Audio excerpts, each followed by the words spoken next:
পোলা এক মায়ের খুব ভালোবাসে, দুনিয়ায় আর কিছু চায় না মায়া ছাড়া।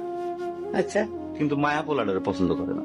ওপো অনেক চেষ্টার পর মায়া সে পোলাডারে কইল যে ঠিক আছে, হ্যাঁ আমি তোমারে ভালোবাসতে পারি, হ্যাঁ, আমার একটা জিনিস এনে দিতে হবে। কি রে?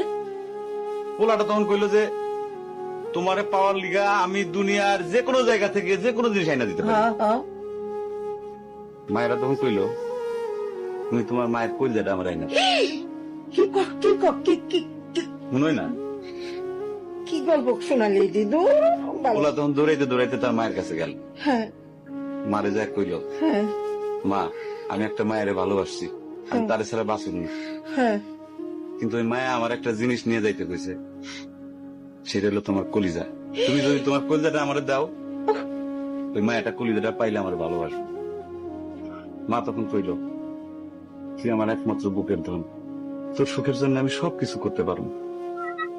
পরে মা বুকটা ফাইরা কলিজাটা বাইর করে পোলার হাতে দিল। আরে মা, পোলাটা কলিজাটা হাতে পাইয়া যে কি খুশি, মা দৌড়াইতেছে দৌড়াইতেছে দৌড়াইতেছে, দৌড়াইতে দৌড়াইতে হঠাৎ রাস্তার মধ্যে উষ্টা খাইয়া পড়ে গেছে। হাতের কলিজাটা হাতের থেকে ছুইটা রাস্তার মধ্যে পড়ছে। তখন মায়ের কলিজাটা কইতেছে ব্যথা পাইছো বাজান?